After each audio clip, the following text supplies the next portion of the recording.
Hi everyone, welcome to ఏకమఐఎస్ academy Hyderabad. So మనం daily current affairs discuss చేసుకుంటాం కదా ప్రతిరోజు. ఇవాళ డైలీ కరెంట్ అఫైర్స్ ఏమున్నాయో క్లియర్గా డిస్కస్ చేస్తాను. సో మొదటి వచ్చేసి India to host quad senior officials meeting. So quad countries ఉన్నాయి కదా, మనకి రెండు రకాల క్వాడ్స్ ఉంటాయి ఇండియాకి. ఇంటర్నేషనల్ రిలేషన్స్లో రెండు ఉంటాయి. ఒకటి వెస్ట్ ఏషియాకి సంబంధించింది. వెస్ట్ ఏషియాలో వచ్చేసి మనకి యుఏఈ కావచ్చు, ఇండియా, ఇజ్రాయిల్ ఇలా ఉంటాయి యుఎస్ అవి. ఇంకో క్వాడ్ వచ్చేసి మనకి సౌత్ ఈస్ట్ ఏషియా కంట్రీస్లో ఉంటాయన్నమాట. సౌత్ ఈస్ట్ ఏషియా ఉంది అంటే ఆగ్నేయ ఆసియా. సో ఇందులో ఉంటాయి. ఇందులో ఏమి ఉంటాయంటే ఆస్ట్రేలియా ఒకటి, యుఎస్, ఇండియా, జపాను, ఈ 4 కంట్రీస్ ఉంటాయి. ఇక్కడైతే క్వాడ్ కంట్రీస్ ఏదంటే ఈ సౌత్ ఈస్ట్ ఏషియా అంటే ఇండో పసిఫిక్ రీజన్ చెప్పొచ్చు. సో మనం పర్ఫెక్ట్గా చూసుకుంటే ఇండో పసిఫిక్ రీజన్ అంటే మనకి హిందూ మహాసముద్రము అలాగే పసిఫిక్ మహాసముద్రం రెండుకి కలిపిన విధంగా క్వాడ్ ఉంటుంది అనమాట. ఈ రీజన్కి సంబంధించి చూడండి ఏం చెప్పారో. First senior official meeting was tensions over the Taiwan straight. So రీసెంట్గా తైవాన్ యొక్క ఇష్యూ జరిగింది కదా, నాన్సీ పెలోసి స్పీకర్ అనడం అట్లాంటివి. సో దానివల్ల తర్వాత ఈ మీటింగ్ అనేది జరుగుతుంది. Hosted by the New Delhi official level meeting quad countries reporting the grouping US, Japan, Australia next week. So ఈ విధంగా ఈ 4 కంట్రీస్ అయితే పాల్గొంటున్నాయి. ఏమేం కంట్రీస్ అంటే సో యుఎస్ ఒకటి, next Japan, US, Japan, Australia, ఇంకోటి వచ్చేసి ఇండియా అనమాట. The quad meeting that is scheduled September 5 నుంచి 6 తేదీ మధ్యలో ఇది ఆర్గనైజ్ చేస్తున్నారు. మొత్తం వచ్చి ఇండో అండ్ పసిఫిక్ పార్ట్నర్స్ ఉంటాయి. సో ఇండియా నుంచి ఇండియన్ ఓషన్ నుంచి ఏమున్నాయి, ఇండియా ఉంది. అలాగే మనకి పసిఫిక్ నుంచి జపాన్, ఆస్ట్రేలియా ఇవన్నీ కూడా అక్కడ ఉన్నాయన్నమాట. ఈ కంట్రీస్ ఉంటాయి. ఇంకా చూస్తే it is seen government balancing moves for the upcoming Shanghai cooperation organisation summit to be held in the Uzbekistan mid September. So ఈ టైంలోనే మనకి ఎస్సీఓ మీటింగ్ కూడా జరుగుతుంది. ఎస్సీఓ అంటే ఏంటి, షాంఘై కోఆపరేషన్ ఆర్గనైజేషన్ ఉంది కదా, దానికి సంబంధించిన మీటింగ్ కూడా ఉజ్బెకిస్తాన్లో ఉందన్నమాట. ఇది క్వాడ్ సమ్మిట్ తర్వాత. ఈ క్వాడ్ అంటే మనకి చైనాకి కౌంటర్గా వచ్చేసి ఈ క్వాడ్ని స్టార్ట్ చేశారు. ఇదొకటి. సో క్వాడ్ గురించి నీట్గా చూసుకోండి. ఇక్కడ ఏ కంట్రీస్ అంటే యుఎస్, జపాను, ఆస్ట్రేలియా, ఇండియా అయితే ఉంటాయన్నమాట. ఇప్పుడు మనం ఎస్సీఓ గురించి చూద్దాం. అసలు ఎస్సీఓ అంటే ఏంటి, దాని గురించి సింపుల్గా కొన్ని పాయింట్స్ అనేది డిస్కస్ చేసుకుందాం. సో ఇక్కడ SCO summit first in a personal meeting COVID-19 began the Ukraine war attend by the prime minister Narendra Modi along with the leaders from the countries like Russia, China, Pakistan, Central Asia, Iran. ఇక్కడ చూడండి, ఇక్కడ important ఏంటంటే ఈసారి Iran country కూడా add అయిందన్నమాట. ఎస్సీఓలో Iran కూడా పాల్గొంటుంది. ఎస్సీఓలో సభ్యత్వం కోసం ఇరాన్ దేశం అప్లై చేసుకునేది ప్రోగ్రెస్లో ఉంది. ఇప్పుడైతే అది కూడా యాక్సెప్ట్ చేస్తుంది. కాబట్టి లేటెస్ట్ కంట్రీ ఏమవుతుందంటే మనకి ఇంకా ఇరాన్తో పాటు బెలారస్ కూడా జాయిన్ అవ్వాలని చూస్తున్నాయి. ఇట్లా క్వాడ్ మీటింగ్ అనేది జరుగుతుంది. So SCO meeting. So US assistant secretary for state South and Central ఆయన ఏం చెప్పారంటే leading American delegation to discuss bilateral issues. అంటే ఇక్కడ చూడండి, foreign secretary bureau of Japanese ministry foreign affairs will attend the meetings. ఇక్కడ ఈ SCO quad రెండు కలిపి చేస్తున్నాయి అనమాట ఈసారి మీటింగ్స్ కొన్ని. అందులో యుఎస్, జపాన్ అనేవి సభ్యత్వం లేని దేశాలు దేంట్లో ఎస్సీఓలు అయినప్పటికీ కూడా ఈ విషయాన్ని డిస్కస్ చేసుకుంటున్నాయి. క్వాడ్లో కంట్రీస్ ఉన్నాయి కాబట్టి వీటి గురించి డిస్కస్ చేయాలని చెప్పి చెప్తున్నారు. నిజానికి రష్యా అనేది యుద్ధం స్టార్ట్ చేసింది ఉక్రెయిన్ మీద. స్టార్ట్ చేసినప్పటికీ కూడా ఈ మీటింగ్లో అయితే ఇద్దరు కలిసి చేస్తున్నారు. అందువల్ల ఎస్సీఓ క్వాడ్ మీటింగ్ అని దీన్ని మనం చెప్పుకోవచ్చు. సో నెక్స్ట్ కరెంట్ ఈవెంట్స్ ఏముందంటే G7 countries agrees to price cap system for Russian oil. Russia యుద్ధం ప్రకటించిన తర్వాత ఉక్రెయిన్ మీద ఏమైందంటే రష్యన్ ఆయిల్ని ఎవరు కొనలేదు, దాని మీద ఆంక్షలు విధించడము ఈ విధంగా చేయడం వల్ల చాలా ప్రాబ్లమాటిక్ వచ్చింది. అంటే రష్యన్ ఆయిల్కి ఇంటర్నేషనల్ లెవెల్లో ఎటువంటి ప్రైస్ క్యాప్ అనేది ఇవ్వలేదు. The members of G7 have agreed to impose a price cap on the Russian oil and bid to Moscow's ability to finance the war of Ukraine. So వీళ్ళు oil అమ్మడం వల్ల వాళ్ళకి వచ్చే ఇన్కమ్ని యుద్ధం వైపు ఉపయోగిస్తున్నారని చెప్పేసి రష్యాకి కొన్ని దేశాలు అయితే అభ్యంతరం వ్యక్తం చేశాయి. The cap on crude oil and petroleum products would also help to reduce global energy crisis. ఇప్పుడు రష్యా నుంచి చాలా దేశాలు ఎస్పెషల్లీ యూరోపియన్ కంట్రీస్ మొత్తం కూడా రష్యా నుంచే గ్యాస్ కావచ్చు, ఆయిల్ అన్నీ కూడా ఇంపోర్ట్ చేసుకుంటాయి. ఇటువంటి తరుణంలో వాళ్ళు ఏం చేస్తారంటే ఈ ఆంక్షలు విధించడం వల్ల యుఎస్ వీళ్ళు ఆ రష్యన్ ఆయిల్ అనేది ఒక ఇండియా తప్ప ఇంకెవరు కొనట్లేదు. ఈ టైంలో ఏంటంటే వాళ్ళు ఎటువంటి ప్రైస్ క్యాప్ అనేది పెట్టలేదు. ఇప్పుడు ఏం చేస్తున్నారంటే ఒకసారి ఆయిల్ అనేది ఎవరు కొనకపోవడం వల్ల అన్ని దేశాల్లో మనకి ఆయిల్ సంక్షోభం అనేది వచ్చిందనమాట. సో ఎనర్జీ క్రైసిస్ రావడం వల్ల ఆ ఎనర్జీ క్రైసిస్ తగ్గడానికి ఇప్పుడు ప్రైస్ క్యాప్ అయితే పెడుతున్నారు. It is level based on the range of technical inputs. So మీకు తెలుసు కదా ప్రైస్ అనేది ఎలా పెడతారంటే క్యాప్ అనేది దానికి సంబంధించిన టెక్నికల్స్ కావచ్చు, సో ఇంకా అక్కడ స్టాక్ పరంగా ఈ విధంగా కొన్ని బేస్ చేసుకొని పెడతారు. We will continue stand with the Ukraine along the first takes. అయినప్పటికీ కూడా వీళ్ళు పెట్టినప్పటికీ మేమైతే ఈ యుద్ధం అనేది కూడా కంటిన్యూ చేస్తామని రష్యా వాళ్ళు అయితే అనౌన్స్ చేశారు. G7 Russia said that it would stop selling on the oil to countries imposed price caps. So Russia మీద ఎవరైతే ఆంక్షలు విధించారో వాళ్ళకి మేము ఆయిల్ అయితే అమ్మని చెప్పేసి రష్యా అయితే చెప్పింది. Companies that impose a price cap will not be among the recipients of the Russian oil. So Kremlin spokesperson ఏం చెప్పారంటే UK, US, Canada, France, Germany, Italy, Japan, so ఈ కంట్రీస్ అన్నీ కూడా మా మీద ఆంక్షలు విధించాయి కదా, వాటికైతే మేము వచ్చేసి సెవెన్ కంట్రీస్ ఇవేంటి G7 కంట్రీస్ అనమాట. G7 కంట్రీస్ అనేది ఇక్కడ ప్రైస్ క్యాప్ అయితే పెడుతుంది. So group of organisation of the world 7 largest advanced economies which dominate the global trade and international finance system. అంతే కదా, ఈ G7 కంట్రీస్లో ఉండేవన్నీ కూడా డెవలప్డ్ కంట్రీస్, పెద్ద దేశాలు. ఇవి ప్రపంచంలో ఉండే ఫైనాన్షియల్ ఇంటర్నేషనల్ ఫైనాన్స్ కావచ్చు, ట్రేడ్ పరంగా మొత్తం కూడా ఇవే మెయింటైన్ చేస్తుంటాయి. ఓవరాల్గా వీళ్ళు కూడా అయితే ఇక్కడ రష్యా ఆయిల్కి ఒక ప్రైస్ క్యాప్ పెట్టాలని చెప్పేసి వీళ్ళు కూడా అగ్రీ అయితే చేశారు. సో నెక్స్ట్ ఏముందో చూద్దాం. నెక్స్ట్ కరెంట్ ఈవెంట్ ఏముందంటే, so India surpasses the UK to become the world largest 5th largest economy. అంతే. సో ఇంతకుముందు ఫ్రాన్స్ 7th ప్లేస్లో ఉన్నది. ఫ్రాన్స్ని 6th ప్లేస్కి నెట్టి 6th ప్లేస్లోకి వచ్చింది, 7th ప్లేస్కి నెట్టి.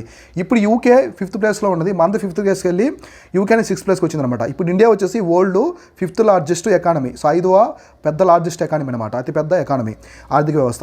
చేంజ్ అయింది rank pushed by the United Kingdom 6th place ఉంది, continues to group of general. ఇదంతా ఏంటంటే మామూలుగా యూకేని వచ్చేసి వాళ్ళు 6th ప్లేస్ పంపించి 5th లార్జెస్ట్ ఎకానమీ అయితే అయింది ఇండియా వచ్చి. సో తర్వాత Indian economy is forecasting grow more than the 7% this year. ఈ సంవత్సరంలో వచ్చేసి 7% అనేది పెరుగుతుందని చెప్పేసి ఈ బ్లూంబెర్గ్ వాళ్ళు అయితే ఈ రిపోర్ట్లో మెన్షన్ చేశారు. So on the adjusted basis on the using dollar exchange in the latest with relevant quarter, the size of the Indian economy in normal cash terms in the quarters of through March the US $845.7 billion వరకు అయితే వీళ్ళు cash టర్మ్లో చెప్పారు Indian ఎకనమీకి సంబంధించి. Same basis UK వచ్చేసి $816 billion అయితే ఉందన్నమాట. India వచ్చేసి 845 బిలియన్ వరకు ఉంది. యూకే వచ్చేసి ఓన్లీ 816 బిలియన్ వరకు అయితే ఉందన్నమాట. కాబట్టి మనది ఇప్పుడు ఇండియా వచ్చేసి 5th లార్జెస్ట్ ఎకానమీ ఏది ప్రపంచంలోనే. సో మనకి ఫస్ట్ వచ్చేసి US ఉంది, తర్వాత చైనా, అట్లా ఉన్నాయి, చూసుకోండి అవి. తర్వాత 64th Ramon Magsaysay award announced. So మనకి రామన్ మ్యాగసెస్ అవార్డు ఎవరిస్తారు, ఏ దేశం ఇస్తుంది అని కూడా మనకి ఇంపార్టెంట్గా చూడండి. The Ramon Magsaysay award foundation which largely regarded as the Nobel prize of the Asia. So recently announced this year award in the global announcement century. సో మామూలుగా ఇది మనకి రామన్ మ్యాగసెస్ అవార్డు ఇస్తుంటారు కదా. సో ఈ రామన్ మ్యాగసెస్ అవార్డు ఇచ్చిన తర్వాత so ఏం చేస్తారంటే కొంతమంది ఫేమస్ పర్సనాలిటీస్ ఉంటారు. సో ఫేమస్ పర్సనాలిటీస్కి ఈ అవార్డు అనేది ఇస్తూ ఉంటారు. ఏది రామన్ మ్యాగసెసే అవార్డు అనేది ఇస్తూ ఉంటారు. ఈ రామన్ మ్యాగసెస్ అవార్డు అనేది ఇంతకుముందు మన ఇండియాలో కూడా కొందరికి వచ్చింది.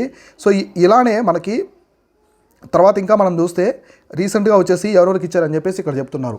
ఇక్కడ మీరు చూసుకోవాల్సింది Nobel peace prize for Asia, అంటే ఏషియా రీజన్కి నోబెల్ పీస్ ప్రైజ్ లాగా దీని అయితే వాళ్ళు ట్రీట్ చేస్తారు. ఇది ఎవరిస్తారంటే మనకు వచ్చేసి కంప్లీట్గా ఈ వచ్చేసి మామూలుగా ఎవరి పేరు మీద ఇస్తారంటే ఫిలిప్పీన్స్ అనమాట. సో ఫిలిప్పీన్స్ దేశం అనేది ఈ అవార్డు అనేది ఇస్తుంది అనమాట. ఫిలిప్పీన్స్ కంట్రీ అనేది ఈ అవార్డు ఇస్తుంది.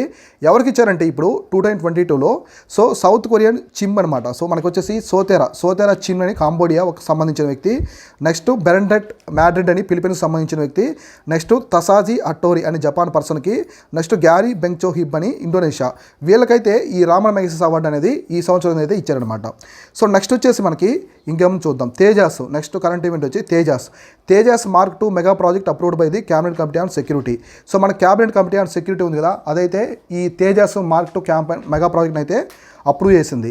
So approved from the PM Narendra Modi led cabinet committee on security advanced India's push for indigenous fighter aircraft. So this Tejas Mark II project would cost more than 60,000 crore. So was declared by the CCS. మామూలుగా తేజాస్ అంటే ఏంటంటే మనకి light కాంబోట్ helicopter అనమాట. Defence పరంగా మనం వాడుతుంటాం కదా. So చాలా తక్కువ వెయిట్ ఉంటుంది. సో ప్రపంచంలో అన్ని దేశాలు కూడా మనం దీన్ని అమ్ముతున్నాము, ఎక్స్పోర్ట్ చేస్తున్నాం. ద తేజాస్ దీనికి మొత్తం వచ్చేసి 6,500 కోట్లు అయితే అయిందనమాట మొత్తం. దీనికి క్యాబినెట్ అప్రూవల్ కూడా వచ్చింది. So Tejas Mark II crucial economy to the country's military forces on the Tejas Mark I technology including the 5x-wire avionics composites and the other technology previously demonstrated. అంటే మొత్తం మోడర్న్ టెక్నాలజీ ఏ విధంగా ఉంటుందో ఎయిర్క్రాఫ్ట్ క్యారియర్లకి మొత్తం aircraft carrier ఇప్పుడు మనకి ఏముంది, విక్రాంత్ ఉంది, కొత్తగా పెట్టింది. సో ఇప్పుడు ఇది తేజాస్ అంటే మనకి లైట్ కాంబోట్ హెలికాప్టర్ అనమాట. సో ఇది చాలా తక్కువ వెయిట్తో ఉంటుంది, లైట్ కాంబోట్ హెలికాప్టర్. సో మనకి అమెరికాకి అయితే ఏముంటుంది, మనకి అపాచీ ఉంటాయి. సో అది అలానే మనకి తక్కువ వెయిట్లో వచ్చేసి తేజాస్ అనమాట. గుర్తుపెట్టుకోండి, ఇది చాలా ఇంపార్టెంట్ డిఫెన్స్ పరంగా, సైన్స్ అండ్ టెక్నాలజీ పరంగా. సో ఇంకా చూస్తే మనకి ఏముందంటే Alappuzha. So Alappuzha declared the 5th full digital banking district. So Alappuzha అనేది మనకి ఎక్కడ ఉందంటే కేరళలో ఉంటుంది. సో కేరళ రాష్ట్రంలో ఉంటుంది. Become the 5th fully digital district in the state. So Kerala రాష్ట్రంలోనే ఇది 5th full digitally banking district అనమాట. దీనికి ముందు 4 అయితే ఉన్నాయి. So the declaration was made by the Reserve Bank of India Kerala. So Lakshadweep అంటే regional sector Thomas Mathew recording this. Thomas Mathew వచ్చేసి finance minister. ఇది ఎవరు ఇస్తారంటే ఈ డిజిటల్కి సంబంధించిన ర్యాంకింగ్ ట్యాగ్ ఎవరు ఇస్తారంటే ఆర్బీఐ అనేది ఇస్తుందన్నమాట, రిజర్వ్ బ్యాంక్ ఆఫ్ ఇండియా అనేది ఇస్తుంది. సో బ్రాంచెస్ ఉంటాయి, కొన్ని స్టేట్లో ఆర్బీఐకి సంబంధించిన బ్రాంచ్లు కూడా ఉంటాయి. As part of the initiative at least digital transaction facility such as the debit card ఉంది, ఇంటర్నెట్ బ్యాంకింగ్, మొబైల్ బ్యాంకింగ్, ఇన్ఫైడ్ యూపీఐ కావచ్చు. So many other facilities have been enabled. 26 lakhs saving current banking hours ఉంది 29 banks in the district. So మొత్తం ఇక్కడ వచ్చేసి 26 lakh saving ఆరు current accounts అనేవి ఉన్నాయన్నమాట. ఇక్కడ వచ్చేసి మొత్తము 26 బ్యాంకులో ఈ డిస్టిక్లో. కాబట్టి ఇది 5th fully digital district in Kerala. So next ఏముందంటే చూద్దాం. So India's first vaccine against the cervical cancer launch. So cervical క్యాన్సర్కి సంబంధించిన మొట్టమొదటి వ్యాక్సిన్ అనేది ఇండియాలో లాంచ్ చేశారు. ఇండియాలో మొట్టమొదటి లాంచ్ అనేది చేశారు అనమాట. India set to launch first indigenously quadrivalent human papillomavirus vaccine అనమాట.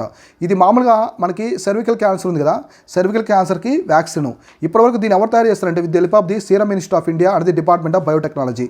సో మనకి కోవిషీల్డ్ తయారు చేసింది కదా వ్యాక్సిన్, కోవిడ్కి సంబంధించిన వ్యాక్సిన్ ఉంది కదా, దానికి తయారు చేసిన Serum Institute of India and Department of Biotechnology ఇద్దరు కలిసి దీని అయితే తయారు చేశారు. The vaccine for the cervical cancer Cervavac, దీని పేరు వచ్చేసి మనకి సెర్వ్యాక్ అని పిలుస్తారు అనమాట. సెర్వ్యాక్ అనేది ఏంటంటే సర్వికల్ క్యాన్సర్కి vaccine launched by the union minister. So union minister దీన్ని లాంచ్ చేశారు.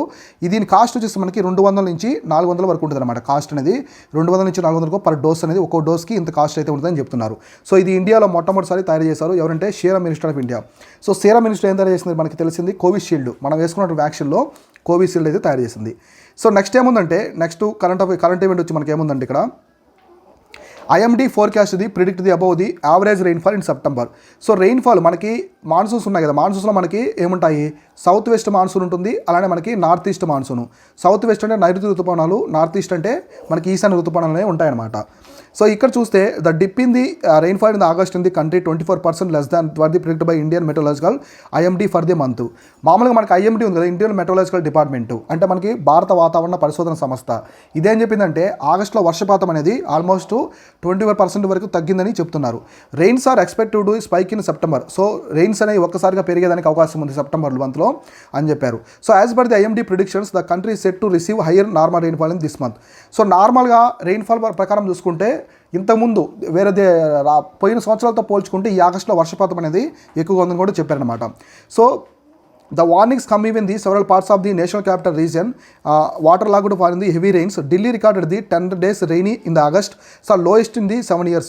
మామూలుగా ఢిల్లీలో వచ్చేసి 10 days ఉన్నదన్నమాట. ఆగస్టులో మొత్తం 10 రోజులు మాత్రమే వర్షపాతం అనేది పడింది, వర్షం అనేది పడ్డది అక్కడ ఢిల్లీలో. కాకపోతే ఇది కంపేర్ టు 7 yearsలో కంపేర్ చేసుకుంటే చాలా తక్కువని చెప్తున్నారు.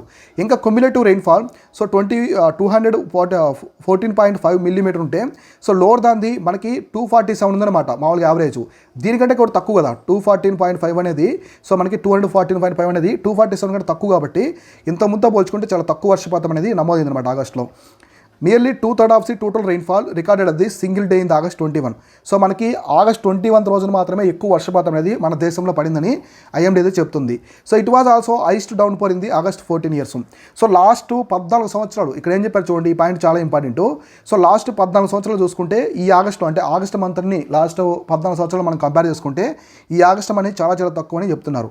సో ఇక్కడ గుర్తుపెట్టుకోండి, స్టడీ ఆఫ్ వెదర్ వచ్చేసి సో స్టడీ ఆఫ్ వెదర్ని ఏమంటారంటే మెట్రలాజీ అంటారు. సో మెట్రలాజీ అంటారు మీకు తెలుసు. అదే స్టడీ ఆఫ్ క్లైమేట్ ఏమంటారు, స్టడీ ఆఫ్ క్లైమేట్ అంటే సో క్లైమేటాలజీ అంటారు. సో క్లైమేటాలజీ అని మీకు తెలుసు కదా. సో వెదర్ అనేది ఏంటంటే మారుతూ ఉంటుంది, ప్రతి 10 hours కావచ్చు 1 hour కైనా చేంజ్ అవుతూ ఉంటుంది. సో తక్కువ టైంలో చేంజ్ అవుతూ ఉంటే దాన్ని వచ్చేసి వెదర్ అంటారు. సో క్లైమేట్ అనేది ఏంటంటే ఆల్మోస్ట్ 15 years ఒకసారి చేంజ్ అవుతూ ఉంటుంది. సో 15 సంవత్సరాలు ఒకసారి మారుతూ ఉంటుంది కాబట్టి మనకి అప్పుడప్పుడు చేంజ్ అవుతూ ఉంటుంది, దాన్ని వచ్చేసి మనం వెదర్ అన్నమాట. సో ఇవి వచ్చేసి ఓవరాల్గా ఇవాళ డైలీ కరెంట్ అఫైర్స్.